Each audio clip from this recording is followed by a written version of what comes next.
जय महाकाली, हर हर महादेव, जय गुरुदेव। साधकों, आप सभी का हार्दिक स्वागत है आपके अपने चैनल तंत्र सिद्धि संस्थान में। साधकों, आज हम आपके लिए बहुत ही दिव्य अप्सरा लेकर आए हैं। एक ऐसी अप्सरा की साधना जो रंभा से भी सरल है।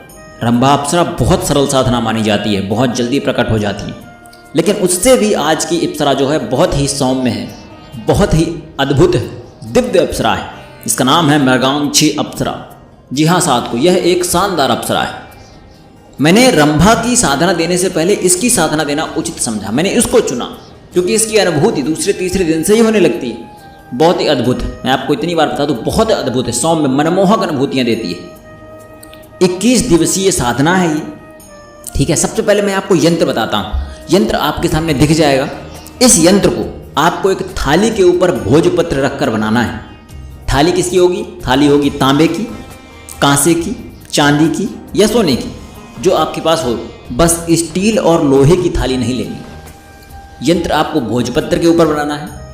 और किससे बनाना है? तो चांदी की कलम हो तो अति उत्तम है। अगर चांदी की कलम ना हो तो आप वहाँ पर अनार की कलम का इस्तेमाल कर सकते हैं। तो आपने यंत्र बना लिया, यंत्र आपके सामने दिख जाएगा, एकदम साफ बनाइएगा। अब इतना होने के बाद ये देखिए, मैं आपको बता दिया कि 21 दिवसीय साधना है ये। और हाँ, एक बात का याद रखना है, प्रत्येक दिन 21 दिन आपको धुले वस्त्र पहनने हैं। कलर कोई भी हो, कलर से कोई मतलब नहीं है, कलर आप कोई भी ले लीजिएगा, पर 21 दिन प्रतिदिन धुले वस्त्र होने चाहिए। आपको प्रतिदिन साधना से पहले गुलाब 2 माला लेके रखना है। ठीक है, और साधना के करने से पहले आपको नहाना है, अच्छे से विधिवत नहाना है, स्नान करना है।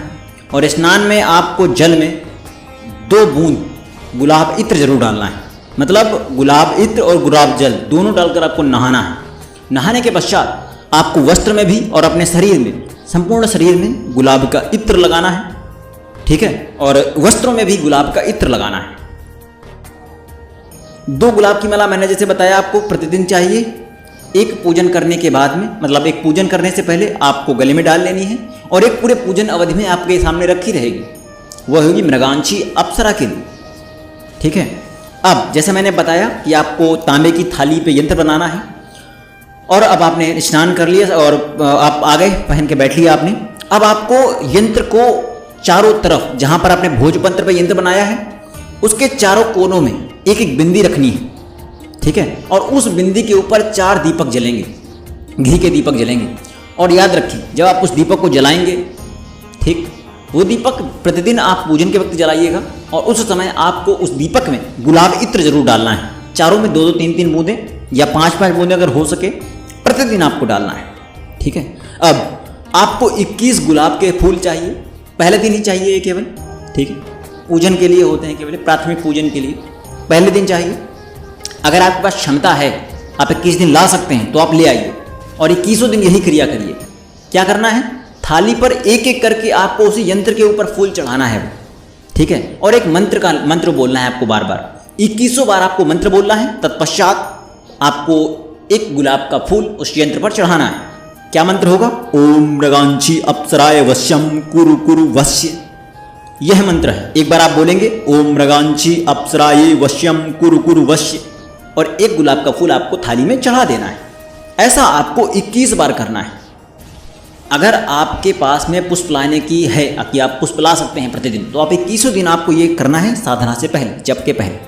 ठीक है, अगर आपको लगता है कि नहीं यार साधना नहीं ला पाएंगे, तो आप केवल, लेकिन आपको गुलाब की फूल तो प्रतिदिन लानी ही पड़ेगी, माला यारे। ठीक है, अब आपको माला उठानी है।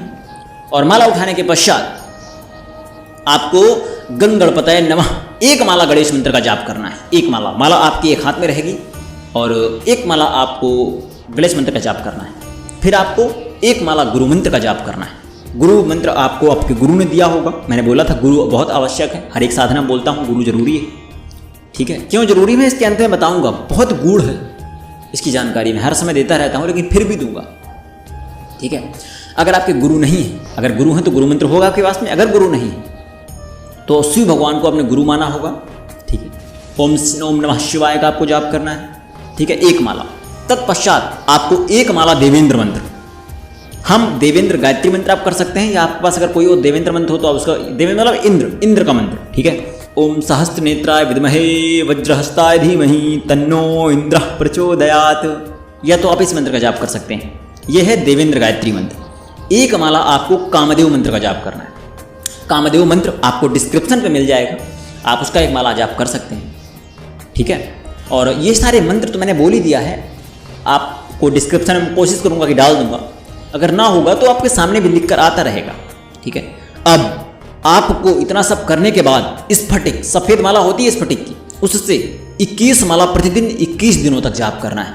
और जाप वाला मंत्र कौन सा होगा वो आपके सामने भी लिख जाएगा और मैं पढ़ भी दे रहा हूँ। ओम स्रंग श्रीं मृगाक्षी अप्सराय सिद्धम वश्यम श्रीं स्रंग फट। ये जो स्रंग और श्रेंग है इसमें ग वकार है, ग मा वकार नहीं है। श्रेंग आपके सामने लिखा दिख रहा होगा, श्रेंग। ओम स्रंग श्रीं मृगाक्षी अप्सराय सिद्धिम वश्यम श्रीं स्रंग फट। बहुत अच्छे से मंत्र को पढ़ना है, नियम बहुत अच्छा होना चाहिए, पढ़ने की कला बहुत अच्छी होनी चाहिए, एकदम स्पष्ट होना चाहिए। 21 दिन की साधना में आपको जिस दिन पूर्ण प्रत्यक्ष हो जाएं अप्सरा, उस दिन आपको उस दिन की साधना करके, उस दिन के 21 माला जप करने के पश्चात आपको आपके पास रखी गुलाब माला को उठाना है और उनको पहना देना है। तत्पश्चात आपको नाम गोत्र के साथ संकल्प लेना है, उनसे वचन लेना है। नाम और गोत्र के साथ में देखिए कैसे लेना है, सुनिए। आपको बोलना है कि हे देवी मेरा नाम ये है, ठीक है, मेरा गोत्र ये है, मेरा निवास स्थान ये है, मैं आपकी पूर्ण निष्ठा से, भावना से आपकी साधना की है, आप मुझे प्रसन्न हुए हैं, आप मेरे साथ जीवन भर रहें। जिस रूप में आपने साधना की वो बोलना है कि आप मुझे इस रूप में मेरे साथ जीवन पर्यंत रहें, इस रूप में आप मेरे साथ जीवन पर्यंत रहें।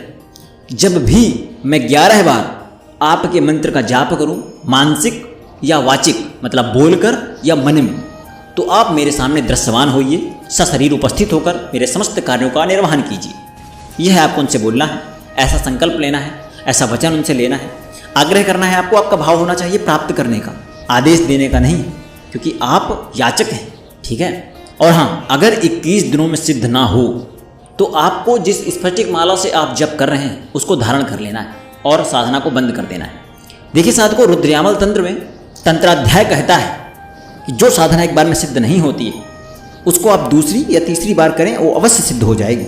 लेकिन अगर वो दूसरी तीसरी बार भी सिद्ध नहीं हो रही है तो आप देखिए आपने कुछ गलती तो नहीं की थी। अगर आपने कोई गलती नहीं की थी तो आप फिर उनके बीज मंत्रों का इस्तेमाल कीजिए। तंत्राध्याय यह भी कहता है कि आप उनके बीज मंत्रों से 3 बार कम से कम साधना कीजिए, आपके सामने अवश्य ही उपस्थित होगी वो, ठीक है।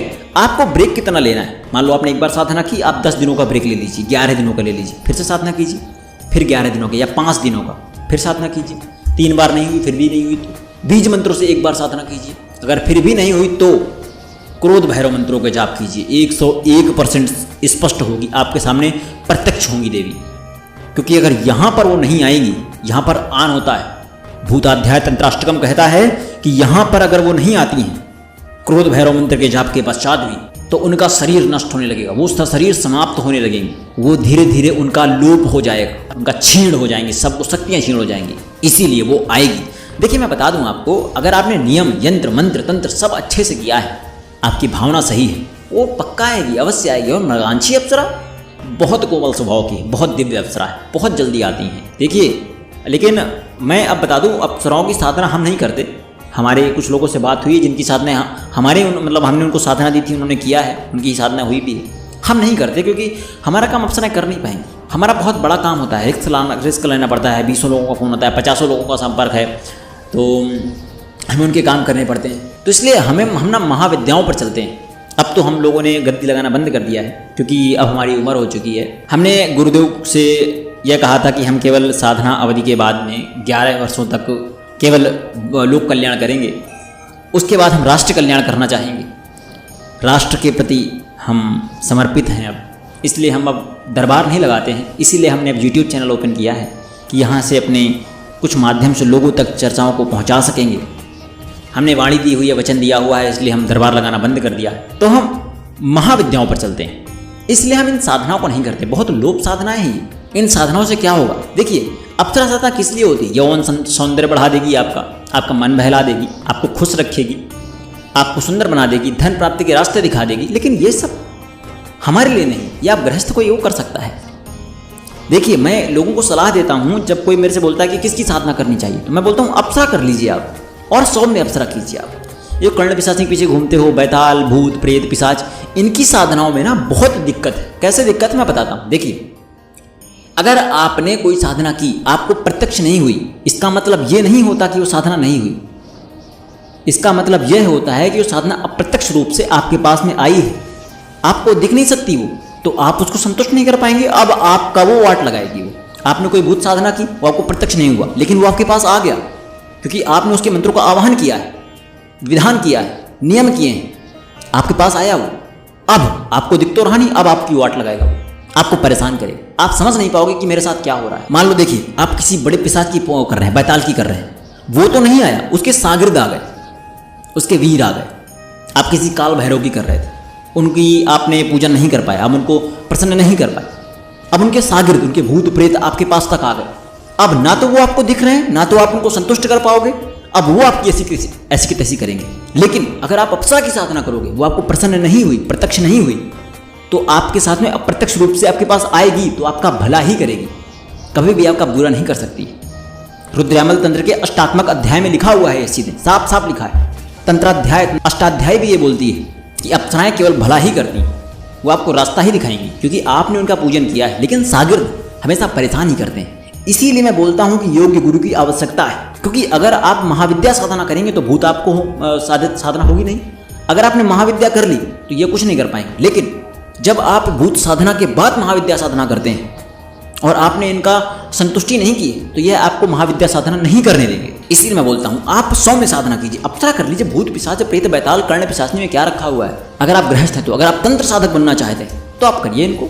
योग्य गुरु आपके पास होना ही चाहिए, मैं बार बार बोल रहा हूँ। तो मैंने आपको सब कुछ बता दिया है। यंत्र आपके सामने मिल जाएगा, मंत्र आपके सामने मिल जाएगा। सभी मंत्रों को मैं डिस्क्रिप्शन पे भी डालने की कोशिश करूँगा।